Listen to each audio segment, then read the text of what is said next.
بعض احباب ایک روایت کو عام طور پر اپنی مجلسوں میں بیان کرتے ہیں کہ ایک موقع پر حضرت عبد الرحمن بن عوف رضی اللہ تعالی عنہ نے پورے مدینہ منورہ کی دعوت جس میں سارے لوگوں کو مدعو کیا، آپ صلی اللہ علیہ وسلم بھی اس دعوت میں شریک ہوئے۔ جب آپ صلی اللہ علیہ وسلم اس دعوت سے واپس ہوئے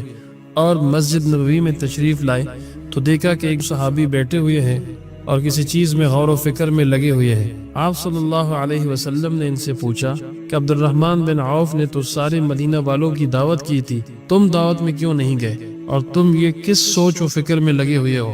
تو اس صحابی نے عرض کیا